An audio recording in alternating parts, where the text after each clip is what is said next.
This is what you can do about your health, a podcast about how you can make your body healthy, strong, fit, and inhospitable to disease. I'm Sean McClendon, your host. I'm a certified personal trainer, author, and health and fitness enthusiast. Thank you for joining me today. The information on this podcast is based on personal research, experience, and opinion, and is not meant to be a substitute for advice from a doctor or physician. You are advised to consult your doctor or physician before making any changes to your lifestyle. I'm excited about this episode, but before we get into it, I want to tell you about my featured product, if you will, for this podcast, and it's my book called um, 8 weeks to transform your diet and your health. All right. So you can have the best exercise routine in the world, but if your diet rather is off, you can guarantee one thing. You will not see results. And both you and I know that. So in my book, 8 weeks to transform your diet and your health, I've created an easy to follow set of eating habits for you to adopt over 8 weeks time to boost your health, promote fat loss, and to help you get the most out of your exercise regimen. So when you finish this workbook, and it's literally a workbook, it has spots in there where you can take notes, you can mark off the days as you complete them. And when you finish this workbook, you will have lost weight and you'll know how to eat to get results, lasting results that are going to last a lifetime. So look in the description, get your copy of my book, 8 weeks to transform your diet and your health, my fat loss workbook. All right, good, very good. So now let's talk about this. So why am I so excited? Why am I smiling and all this kind of stuff? It's because I've discovered it. I have actually discovered it. I have discovered the way of eating for the entrepreneur, for the professional, for the busy person who is wanting to be healthy but can't seem to find the time to actually do stuff that's healthy. Eat, I mean, specifically to eat a healthy way.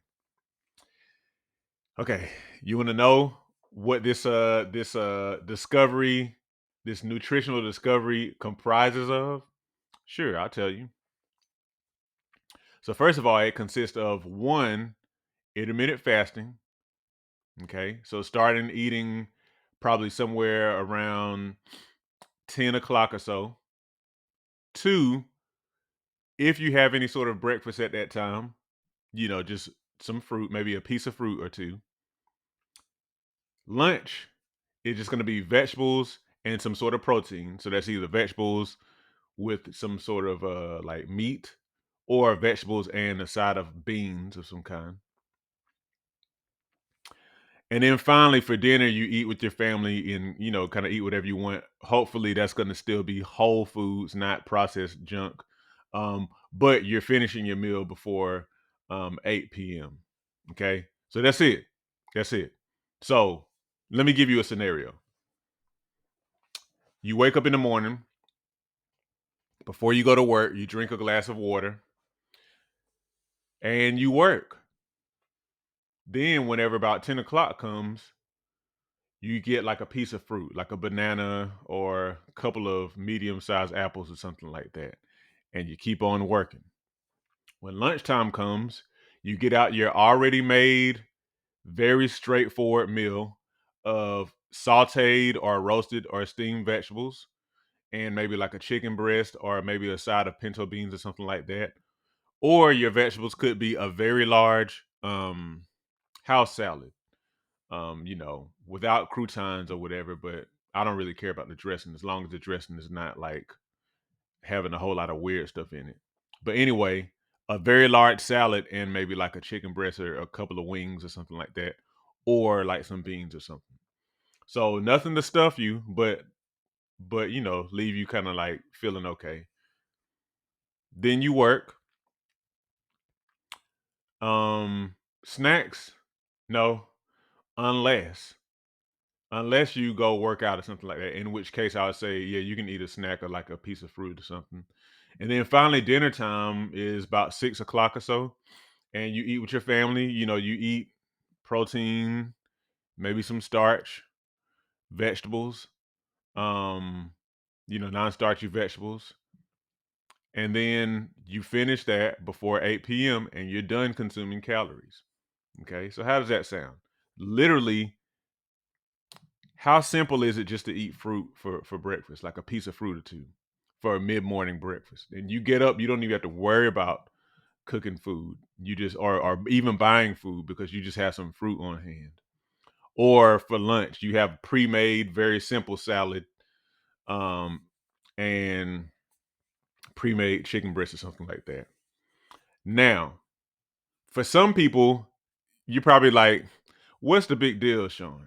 What's the big deal with that? What you said? It sounds boring. Um, it sounds maybe unappetizing. Maybe for some, hopefully it doesn't, because it doesn't have to be. Or it sound I still have to do some work to get it done. The thing is, you don't have to do a lot of work to do that at all. At all. Here's the thing. So this is what I'm doing personally because I'm a full-time entrepreneur. And truth be told, a lot of times I need to pay attention, more attention to my work. So I don't necessarily always have time to make these big elaborate meals. Neither am I a fan of making big elaborate meals like the ones you see on Instagram all the time that have garnishes and 3 and 4 sides and they're very colorful. I'm all for that. But sometimes, especially the way that we work in this society, you just don't have time to do all that stuff. And we have this thing in our mind, like if you're not eating the way that they do on the Instagram, post and all that stuff, that you're not really doing healthy. So I might as well go ahead and eat out. Most people don't have time to, or they feel like they don't have time to choose healthy choices. So really the goal of an ultra simplified way of eating is to eliminate your choices because either you want to be healthy or you don't. Now, intermittent fasting, that simplifies things a whole lot because you're not going to be getting up in the morning and looking for something to eat. Okay? You're just going to be drinking water. Now, and then whenever mid-morning comes, whenever your fasting window ends, you have a piece of fruit or two on hand. You're not eating to be full, you're working anyway.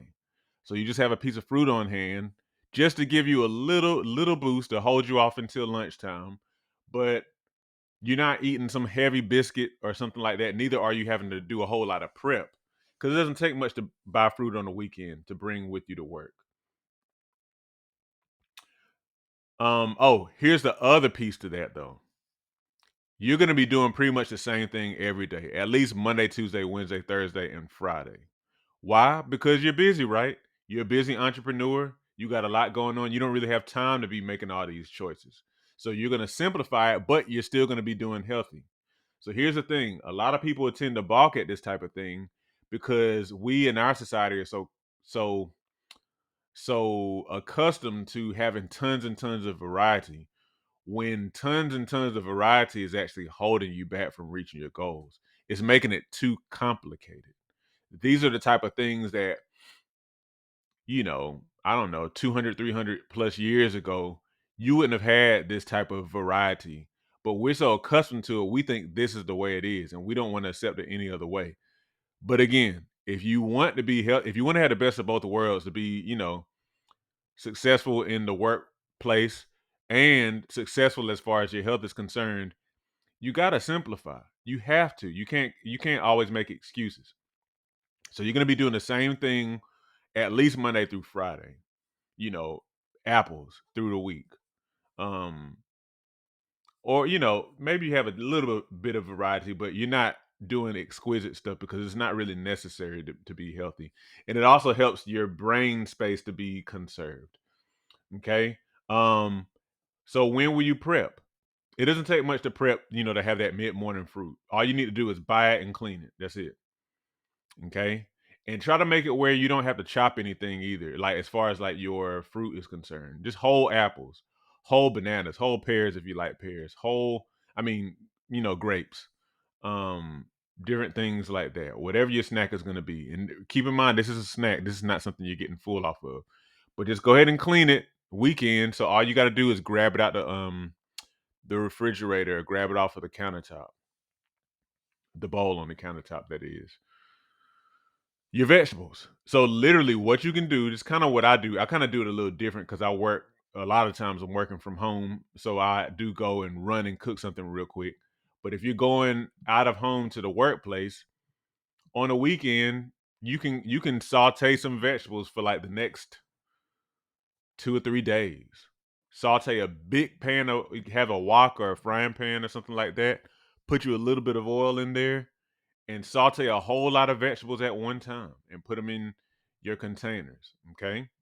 And then you can you know either cook some chicken breast or you can cook like you know beans, dried beans, and I would recommend not necessarily cooking them from the can all the time.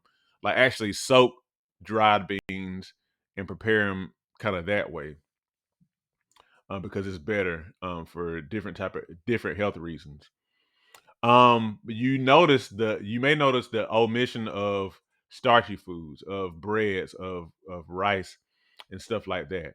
Now the reason why is, especially if you're one who's wanting to lose weight, a lot of times the reason why we're not losing weight, or the reason why we continue to gain weight, is because we keep on consuming starches and sugars as like the foundation of our diet. And as long as you're doing that, you're overloading your body with energy such that your body never has a reason to access its own fat storage for energy, which is part of the reason you have fat. So you're going to be eating in such a way that your body can actually access that energy. You're going to be fasting up until a certain time in the mid morning, and then you are going to be consuming not a whole lot of starchy or any starchy, sugary foods. Beans kind of are moderate with starch, but it's not like grains. So anyway, you're going to be eating in such a way that your body can access its own fat storage. Then, whenever evening time comes, you can eat with your family. Like I said, make sure you're eating the whole food still. I'm not just saying you go and just kind of like just start eating all kind of, crap. But like, you can eat with your family and kind of eat from the various food groups and whatnot. Okay. The thing is, like I said, with the energy part of things, you're going to be eating in such a way to allow your body to access its own energy storage because you don't really need that energy. Here's the thing.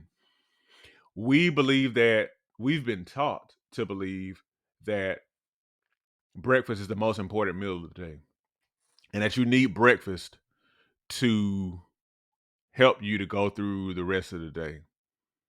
But think about this. A lot of times when we eat breakfast, and it a lot depends on what you're eating for breakfast, of course. When you eat breakfast, you kind of get tired mid-morning. You might have a crash. The reason why a lot of times is because when you eat a lot of food, then you actually, your body requires a lot of energy for digestion. So that's one reason you get tired. Then couple that with the fact that you have this big surge of sugar that goes into your bloodstream, which means a big surge of insulin goes into your blood to pull that sugar into the cells. And so what happens is you get this big um spike of sugar, and then you get this big drop in sugar. And when you get a big drop in sugar, that also makes you tired. And so you sitting at the desk, struggling, trying to stay awake. So what you need to allow your body to access its own storage. Um and you won't necessarily have to deal with that big crash and whatnot that happens all the time. The whole breakfast is the most important meal of the day concept. That is not something that's not something that is scientifically based. That concept is something that we've been taught to believe as a result of the industrial revolution. Industrial revolution was when work became like more, people started building factories to manufacture these big things, and all of society from food to education, et cetera, et cetera, et cetera, was shaped at that point to create more factory workers in our society. And so one of the things that was promoted was, well, people are used to eating together at certain times. Let's really encourage people before they go into work to eat, for the sake of energy or whatever. And so they'll be ready to work more. Okay. Whereas from some of my studies or whatever, I've seen that for some cultures, for example, even in like I think African culture, people would not eat breakfast. They wouldn't really eat until the middle of the day, like when everybody kind of came home to kind of share a meal together. So they were just working off of whatever they had. Think about that. So this whole breakfast is the most important meal of the day thing is kind of like it's a concept. It's not really based on any sort of scientific um I don't know, basis. It's not based on anything that really has any merit except for it kind of helps to get people more so in the work mindset. Okay? So think about that now. Now, I didn't want this to be a long episode, but I hope what I've spelled out for you kind of helps to open your eyes to the fact that it doesn't have to be complicated to eat healthily if you make it very simple.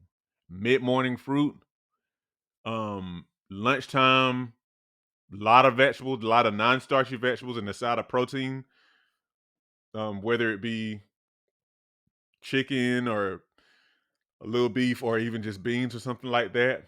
You know, food prep is done on the weekends where you can cook a big pot of beans or, cook several chicken breasts, saute or roast all your vegetables and clean your fruit. Dinner time, you just eat with your family, however you want to eat, given hopefully that you're still eating whole foods. And you're cutting off after 8 p.m. and then you don't eat again until mid-morning to give your body a chance to digest and rest and all that kind of stuff. Now, if you're somebody who hears what I'm saying and you just kind of starting to generate ideas in your head, this is what I want to challenge you to do in closing. Pay attention to your feelings. Because what happens is, and it's serious with this eating stuff. Cravings are something serious. Now, cravings have no power over you unless you give them power over you. But the point I'm trying to make is you are going to feel, you may feel now empowered, like, let's do this, let's do this. When you get up to that point where you're supposed to be intermittent fasting until mid-morning or something like that, you're going to feel like you can't do it. Now, that feeling will feel like this is impossible. You start having all this self-doubt, all of these negative conversations in your head, but you have to understand that is cravings. That's cravings. That's not really you per se. That is the cravings on the inside of you trying to convince you to kind of stay in your old pattern. But this is why it's so important to renew your mind. And it's important to understand that it's the real you that's making the choice whether or not you do it. So when we make a contrary choice, we're making a choice kind of based on our cravings, based on our feelings. And that's when we give power over to the cravings. So it's not really a matter of your ability to do a healthier way, a healthier, simpler way of eating or not. It's not a matter of your ability. You can do it. It's just a matter of your choice. As I like to say, it's like in engineering school, we talked about like binary code, ones and zeros, or stuff that kind of makes all these computers and computer chips run. It's either a one or a zero. It's either on or off. You either make the choice to do it or you make the choice to not do it. It's that simple. The feelings gonna feel, but you have to understand that the feelings are gonna do whatever they're gonna do, but you are gonna make the decision. So when you grasp onto that concept, when you grasp onto that truth, then you're gonna realize I can choose to eat healthily. I can choose to simplify my healthy eating, and I can choose to do this thing, do it fully, take all the thought out of it. And when I turn around, I'm going to look back and see, because I made the decision to do the simple, healthy thing that people do to be healthier people, then you're going to realize that your body and even your feelings are shaping up to match that. Okay. So I want to know what you think about this. I want to know who is going to do it. And if this has inspired you, please comment. I want you to share this with other people. I want you to, of course, subscribe to this podcast and whatnot. I really want to hear from you. Please, I'm telling you, this healthy eating stuff is not nearly as complicated as we make it out to be. I love all kinds of food and whatnot, but I'm also a big fan of simplifying it because I believe that it's complexity that makes people feel like they can't do it, or at least it gives them an excuse to not do it. Don't let it be an excuse, y'all. Don't let it be an excuse. If I can help you in any sort of way, ask me questions in the comments. Make sure you share this episode. Make sure you subscribe to the podcast. Make sure you get a copy of 8 Weeks to Transform Your Diet and Your Health, which will also kind of give you some general ideas of how you can shape and fashion your meals in such a way that you can be healthier and lose some pounds. And that's it. Always remember, your doctor is not responsible for your health. You are. God bless you.